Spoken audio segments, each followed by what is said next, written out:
지난번 제자훈련 우리 목회자 세미나를 할 때 매일 저녁에 기도회가 있었습니다.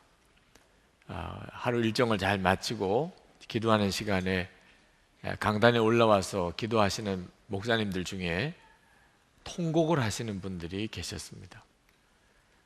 그 목사님이 어떤 문제로 인해서 그렇게 통곡을 하시는지는 알 수가 없었지만 통곡하시는 목사님의 기도 소리에 제 마음에도 엄청난 애통함이 몰려왔습니다. 그래서 기도하시는 목사님들 옆에서 같이 기도하는 시간을 가지는데 하나님께서 너무나 기뻐하시는 마음을 주시고 그 목사님들이 정말 복이 있다 하는 생각이 들었습니다. 실제로 하나님 앞에 그렇게 기도하고 싶은 마음이 간절하지만 그렇게 기도하지 못하는 분들이 있으시잖아요. 하나님 앞에 정말 통곡하고 기도하고 간절한 마음으로 기도는 하고 싶은데 그럴 기회도 또 그런 은혜도 안 돼서 답답해 하시는 분들이 많지 않습니까? 회개는 우리가 신앙생활 하면서 얻는 정말 놀라운 영적인 축복의 하나입니다. 우리가 구원을 경험하는 문이기도 합니다. 많은 그리스도인들이 예수를 믿지만 아직도 구원의 확신과 구원의 즐거움이 무엇인지를 모르신다는 분들도 계십니다. 이유는 하나입니다. 진정한 회개의 문을 지나가지 못했기 때문입니다. 예수를 믿지만 아직 진정한 회개의 문이 지나가지 않은 겁니다. 여러분이 정말 죽을 죄인, 지옥에 갈 수밖에 없는 죄인이라는 사실을 통렬히 경험해 보셨습니까? 그리고 그것을 고백하십니까? 회개는 하나님이 우리에게 허락하시는 엄청나고 놀라운 구원의 즐거움을 얻게 해주는 열쇠입니다. 이 시편 51편 말씀이 신구약 성경에 통틀어 나오는 가장 대표적인 회개에 대한 성경 본문입니다. 가장 유명한 성경이기도 합니다. 근데 이 본문으로 설교를 하려고 할 때 마음에 오는 부담은 하나님이 주시는 이 메시지를 어떻게 30분에 다 담겠냐 하는 거죠. 그래서 하나님이 저에게 이 시편 51편을 가지고 충분히 설교할 마음을 주셨습니다. 그래서 3번에 걸쳐서 시편 51편 강해를 하면서 회개를 주제로 설교를 하려고 합니다. 마틴 로이드 존스 목사님이 회개라고 하는 책을 가지고 이 책 속에 이 시편 51편 강해를 4번에 걸쳐서 하셨습니다. 그래서 저도 여러분에게 이 책을 참고 서적으로 소개해 드리면서 3번에 걸친 회개에 대한 연속 설교를 하려고 합니다. 이 책은 회개에 대한 탁월한 강해이기도 하고 시편 51편에 대한 정말 훌륭한 설교입니다. 물론 제가 이 책대로 설교하는 건 아니겠지만 여러분에게 이 책을 함께 읽게 하고 싶은 것은 이 주제가 너무나 중요한 주제고 여러분에게 있어서 이번 기회에 회개에 대한 성경적인 진리가 분명하게 전달이 되고 여러분이 다 이 회개의 문을 지나가게 되기를 바라기 때문입니다. 여러분이 이 책을 같이 읽으시고 그리고 말씀에 한번 집중해 보시기를 원합니다. 회개라고 하는 것은 아주 간단히 설명드리면 내가 정말 지옥에 갈 수밖에 없는 죄인이라는 사실을 깨닫고 그것을 고백하는 것입니다. 많은 분들이 자기가 진짜 정말 그런 죄인이라는 사실을 잘 모릅니다. 자기가 죄인이라고 하는 사실을 인정하면서도 내가 정말 지옥에 갈 수밖에 없는 죄인이라는 분명한 자각이 없습니다. 사람이 가지고 있는 무서움이 바로 자기가 지은 죄를 자기가 모른다는 겁니다. 부모님에게 지은 죄가 어떤 것인지 아십니까? 여러분은 남편이나 아내에게 어떤 죄를 지었는지는 아시나요? 여러분은 여러분의 자녀들에게 부모로서 어떤 죄를 지었는지는 아십니까? 안타깝게도 대부분 모릅니다. 자기가 죄를 짓고도 자기가 모릅니다. 이 시편 51편은 성경에 분명히 나와 있지만 다윗이 우리아의 아내, 충신 우리아의 아내를 간음하고 자기 후처로 삼고 이렇게 지었던 그 사건을 배경으로 하고 있습니다. 그때 당시에 다윗은 이스라엘 왕이었고 이스라엘은 전쟁 중에 있었습니다. 다윗은 전쟁에 참여하지 않은 상태에서 어느 날 왕궁 옥상을 거닐다가 충신이었던 우리아의 아내 밧세바가 목욕을 하는 장면을 우연히 목격하게 됩니다. 그리고 다윗에게 정욕이 부릴 듯 일어나고 그래서 그 밧세바를 왕궁에 불러들이고 간음을 합니다. 그리고 그로 인해서 임신이 되게 됩니다. 다윗이 자기가 지은 이 죄를 어떻든지 묻어두려고 우리아를 휴가를 줍니다. 전쟁 중인데. 그리고 집에 가서 쉬라고 그럽니다.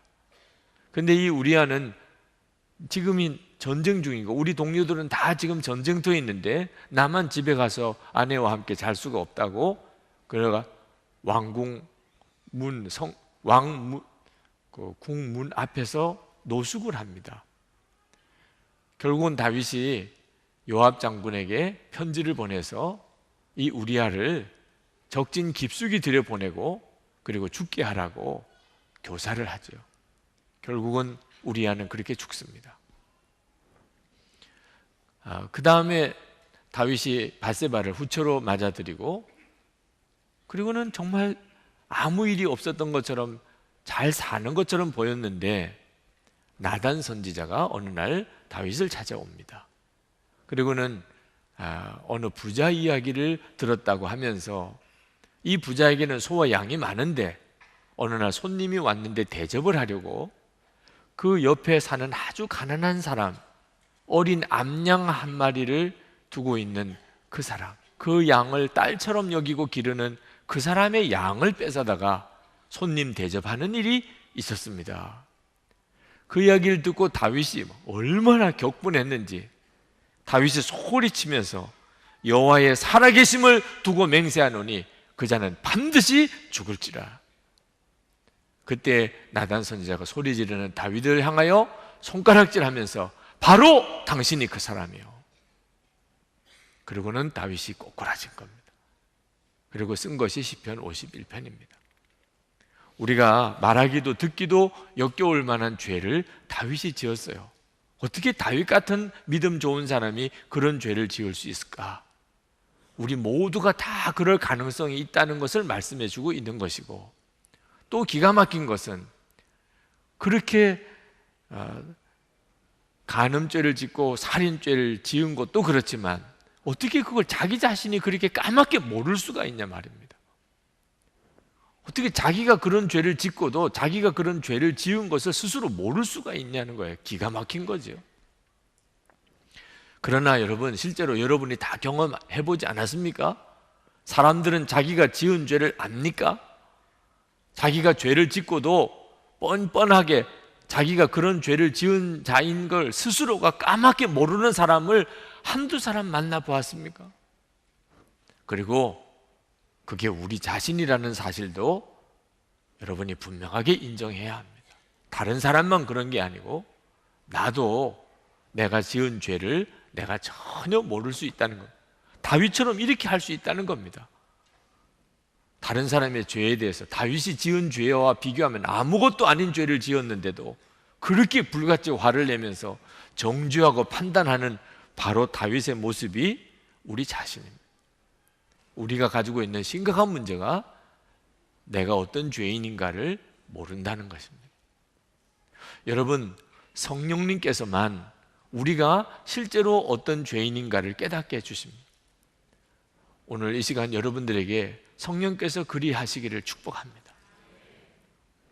이 시편 51편은 성령의 역사로 다윗의 양심의 눈이 열려서 본인이 그 죄로 인해서 하나님 앞에 애통해하는 그 정난한 고백을 우리가 읽는 겁니다. 양심의 눈이 뜨이면 다윗이 경험한 것처럼 자기 죄를 다 드러내게 됩니다. 어떤 사람은 죽기 직전에 가서 양심의 눈이 뜨여서 자기가 어떤 죄인인가를 깨닫는 사람이 있습니다. 죽기 직전에 가서 여보 나를 용서해 주구려, 얘들아 나를 용서해 다오, 그리고 자기가 그동안 평생 싸우고 미워했던 사람과 화해하고 용서해 주세요, 용서합니다 그러면서 세상을 떠나는 사람들도 있습니다. 죽을 때 가서야. 그러나 죽을 때까지도 양심의 눈이 뜨이지 않아서 자기가 어떤 죄인인가를 깨닫지 못하고 죽는 사람도 있습니다. 그 사람은 정말 두려운 사람입니다. 왜? 양심의 눈은 반드시 열리게 되어 있는데 죽을 때까지 그 눈이 안 뜨였다는 말은 그는 죽고 난 다음에 그 눈이 뜨인다는 것이죠. 죽고 난 다음에 가서야 비로소 양심의 눈이 뜨여서 자기가 어떤 죄인인가를 안다는 것은 끔찍한 일입니다. 누가복음 16장에 보면 부자와 거지 나사로 이야기가 나오는데 부자는 평생 호의호식하고 자랐습니다. 죽을 때까지도 그는 아주 편안하게 죽었습니다. 그런데 그가 죽고 난 다음에 지옥에 가서 비로소 양심의 눈이 뜨였습니다. 내가 얼마나 죄인인가를 그제서야 알았습니다. 여러분은 이와 같은 사람이 되어서는 안 됩니다. 우리가 예수님을 믿는 것은 바로 그 눈이 뜨이기 때문입니다. 우리가 예수님을 정말 바로 제대로 잘 믿는다면 반드시 우리 안에 내가 얼마나 죄인인가에 대한 눈이 열리게 되고 그리고 진정으로 회개하는 자가 되고 그 회개를 통하여 하나님이 우리에게 주신 모든 신령한 은혜를 누리게 되는 것입니다. 구원에 이르는 진정한 회개는 몇 가지 뚜렷한 특징이 있습니다. 그저 양심의 가책을 느끼는 것과 진정한 회개는 다릅니다.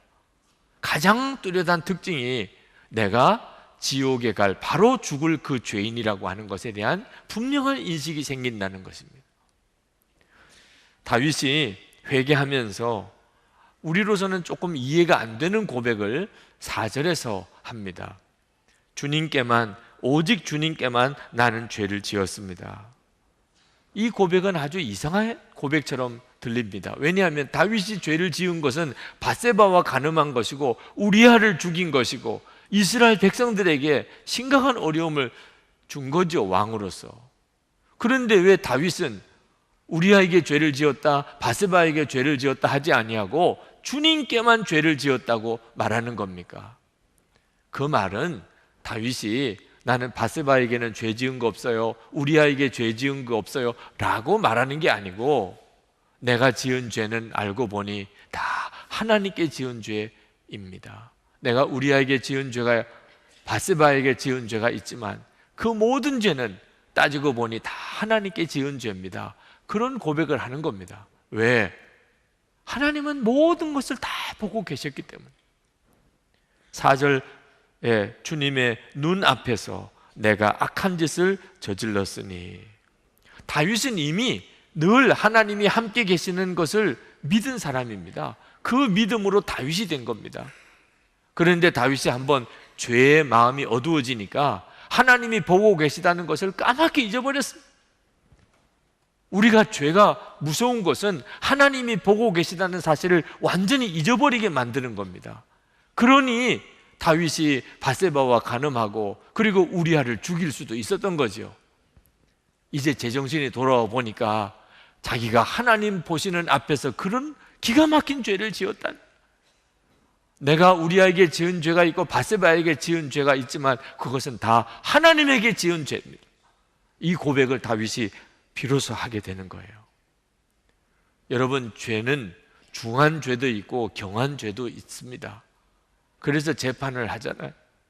도대체 내 죄가 어느 정도 죄냐? 그래서 어느 정도 죄값을 치러야 되냐? 그것 때문에 재판하는 거잖아요. 다윗이 지은 죄가 어느 정도 죄입니까? 우리아를 죽이고 밧세바와 간음한 게 심각한 죄지요. 아마 형량을 따지면 어느 정도 형량이 나와야 될지 그건 재판을 해보면 알겠지요. 근데 다윗은 나는 하나님께 지은 죄입니다. 내 죄는 하나님께 지은 죄입니다. 이렇게 고백하는 것은 무슨 뜻이겠어요? 나는 용서받을 수 없는 죄, 어느 정도 벌을 받아서 용서받을 수 있는 죄가 아니라 나는 완전히 지옥에 갈 수밖에 없는 바로 그 죄를 지었다, 이런 뜻이에요.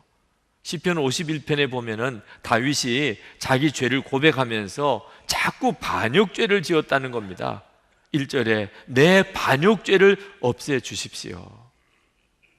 아니, 다윗이 분명히 간음죄를 지었고 살인죄를 지은 것은 분명한데 무슨 반역죄를 지었습니까? 다윗 자기가 왕인데 무슨 반역죄를 지었다는 겁니까? 다윗은 내가 지은 죄가 반역죄라고 깨달은 거예요. 왜? 하나님의 주권과 하나님의 왕권을 내가 무시해버려. 하나님이 나를 다스리시고 하나님은 나에게 명령하시는 분이시고 하나님이 나의 왕이신데 내가 그 하나님 보시는 면전에서 하나님이 정하신 법을 내가 어기고 내 마음대로 행하고 내 정욕대로 행하고, 그것은 내가 하나님을 무시한 처사고 하나님의 왕권을 내가 무시한 처사. 이건 반역죄라는, 이게 얼마나 무서운 죄라는 것을 다윗이 아니까 다윗이 정말 무너진 거죠. 다윗은 스스로 고백했어요. 나는 반역죄를 지었다. 어느 나라에서나 제일 무서운 벌이 반역죄를 지은 자에게 내리는 벌입니다. 하나님 앞에서 내가 반역죄를 지었으니 다윗은 어떤 벌을 받아야 마땅합니까? 사형이죠. 지옥에 가는 겁니다. 진정한 회개는 바로 이것을 깨닫게 하는 것입니다. 그러므로 진정으로 회개한 사람, 성령에 의하여 회개한 사람은 이제는 남의 죄를 판단하거나 정죄할 수 없습니다. 내가 지옥에 갈 그런 죄를 지은 자인데 내가 어떻게 다른 사람 말할 수 있겠습니까? 그래서 정말 진정으로 회개한 사람은 다른 사람에 대해서 말하지 않습니다. 말 못합니다. 그걸 보고 이 사람이 진짜 회개한 사람이구나 하는 걸 압니다. 말할 수 없는 죄인이라고, 그리고 용서받았다고 하면서도 그렇게 다른 사람의 말이 많은 것은 그는 아직 진정한 회개를 하지 않은 사람이란 뜻입니다. 그리고 진정으로 회개한 사람은 다른 사람이 나에게 뭐라고 말을 해도 아무 할 말이 없습니다. 나단 선지자가 다윗 왕에게 당신이 바로 그 사람이요 라고 했을 때 다윗은 왕입니다. 누가 감히 왕 앞에서 그렇게 말할 수 있습니까? 다윗은 얼마든지 그 나단의 입을 봉하고 나단을 죽일 수 있는 사람입니다. 그런 권한이 있습니다. 그런 지위에 있는 사람입니다. 그런데 다윗은 나단이 자기에게 손가락질하면서 당신이 그런 죄인이라고 했을 때 다윗은 그냥 그대로 봤습니다. 그 속에 진정한 회개가 일어났기 때문에. 그리고 그는 하나님 앞에 무릎을 꿇고 통곡하면서 내가 그런 죄인이라고 고백했습니다. 우리도 교회 안에서 우리가 진짜 예수를 믿는 사람들이라면, 우리가 정말 지옥에 갈 수밖에 없는 그런 죄인이었는데 내가 예수님 때문에 용서받은 바로 그 사람이라면, 다른 사람이 나에게 뭐라고 지적했을 때 우리는 할 말이 없습니다. 진짜 말할 수 없는 죄인입니다. 그렇게 되면 그 사람이 진짜 회개한 것을 알 수 있습니다. 흔히 죄가 드러나면 어쩔 수 없었다고 본래 나는 그런 사람이 아니었다고 말합니다. 많은 사람들이 그렇게 핑계합니다. 그러나 진정으로 회개하게 되면 그런 말이 없어집니다. 나는 환경 때문에 그랬어요. 사람 때문에 그랬어요. 나는 본래 그런 사람 아니었어요. 이런 말이 없어집니다. 왜? 나 자신이 그런 죄의 덩어리라는 사실을 통렬히 깨달았기 때문에. 5절 말씀에 다윗이 이렇게 고백합니다. 실로 나는 죄 중에 태어났고 어머니 태 속에 있을 때부터 죄인이었습니다. 다윗은 자기가 부모 때문에 지은 죄, 남편 때문에, 아내 때문에 자기가 이렇게 되었다고 말 안 합니다. 자기가 나쁜 사람을 만나서 이렇게 되었다고도 말 안 합니다. 바세바가 그날 하필이면 그날 거기서 목욕을 했기 때문에 자기가 죄를 지었다고도 말 안 합니다. 나는 본래 그런 죄인이었습니다. 어머니 태중에 있을 때부터 나는 그런 죄인이었습니다. 여러분, 부부 사이에 서로 무언가를 지적받으면 그러면 우리는 할 말이 없습니다. 할 말이 없어야 맞습니다. 아내나 남편이 나에게 죄를 지적해도 사실은 내 죄를 진짜 다 지적한 것도 아닙니다. 변명하지 않는 것이 진정한 회개자의 특징입니다. 진정한 회개란 자기 자신에 대해서 절망하는 것입니다. 다윗은 왕이고 그리고 부자입니다. 그가 할 수 있었다면, 정말 할 수 있었다면 자기 죄를 지워버리고 싶었을 겁니다. 그런데 왕이 되어보고 그리고 엄청난 재물을 가졌지만 죄 앞에서 자기가 할 수 있는 것은 아무것도 없었습니다. 여러분, 여러분의 죄를 지울 수 있는 것은 아무것도 없습니다. 여러분이 아무리 부자라도, 여러분이 아무리 권세가 있어도, 여러분이 아무리 똑똑해도 여러분의 죄 앞에서 여러분은 무능한 사람이에요. 이 절망감이 진정한 회개의 본질입니다. 그러나 하나 정말 중요한 교훈이 더 있습니다. 그것은 진정한 회개자의 특징은 하나님에게 죄를 지었지만 하나님으로부터 도망가는 자가 아니고 하나님께로 더 가까이 파고 들어가는 자라는 것입니다. 다윗은 하나님께 엄청난 죄를 지었습니다. 그런데 참 이상하게도 그 하나님께 더 나아가서 하나님의 사랑과 자비를 구하는 기도를 드리고 있습니다. 1절, 2절 말씀을 보겠습니다. 하나님, 주님의 한결같은 사랑으로 내게 자비를 베풀어 주십시오. 주님의 크신 긍휼을 베푸시어 내 반역의 죄를 없애주십시오. 내 죄악을 말씀이 씻어주시고 내 죄를 깨끗이 없애주십시오. 어떻게 보면 뻔뻔하기 짝이 없습니다. 하나님에게 그렇게 아픔을 드리고 하나님을 반역한 이런 죄를 짓고 어떻게 뻔뻔하게 하나님께 사랑을 달라고 자비를 달라고 구하냐 말입니다. 그러나 여러분, 이것이 성령님의 역사입니다. 성령님이 회개케 한 사람은 다 이런 특징이 있습니다. 말할 수 없는 죄인, 지옥에 갈 수밖에 없는 죄인인 걸 깨닫고 오히려 하나님께 파고 들어갑니다. 그래서 이 사람이 성령으로 회개를 하는구나 하는 것을 압니다. 성령으로 회개하지 않는 사람은 도망가 버립니다. 하나님으로부터. 자기가 죄인인 것을 깨닫고 어떻든지 도망가려고 합니다.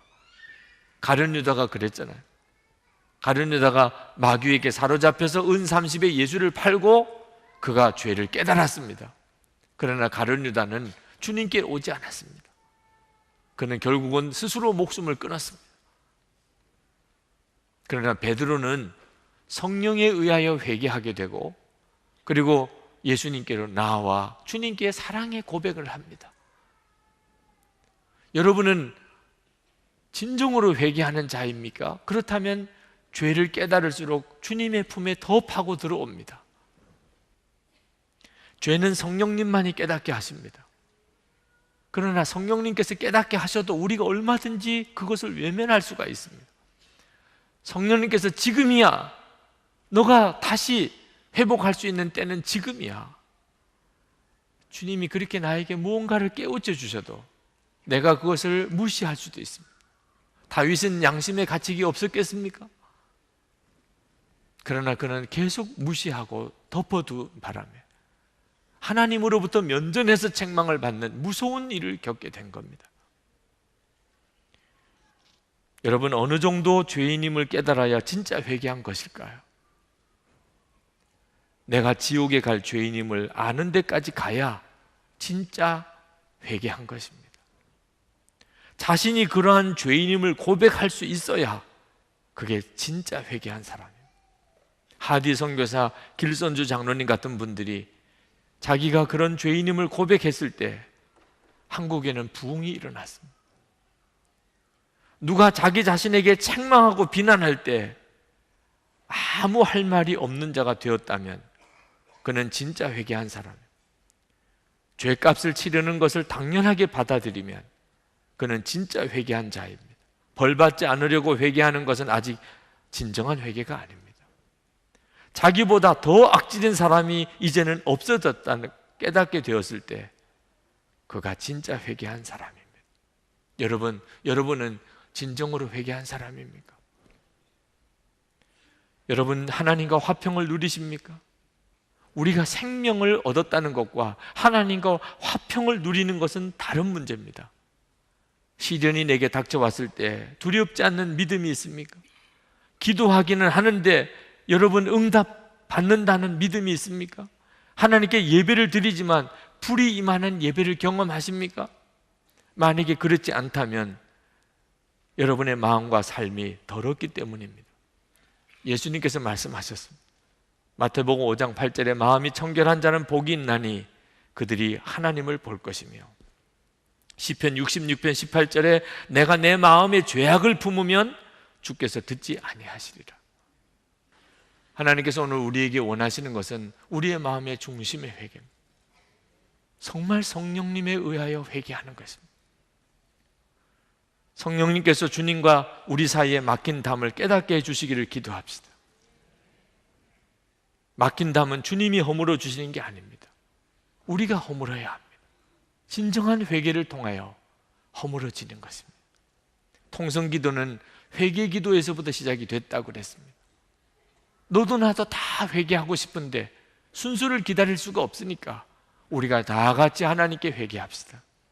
오늘 이 시간에 성령의 도우심으로 우리가 하나님 앞에 우리 각자가 다 회개의 고백을 드릴 수 있게 되기를 원합니다. 우리 이 시간 같이 기도하십시다.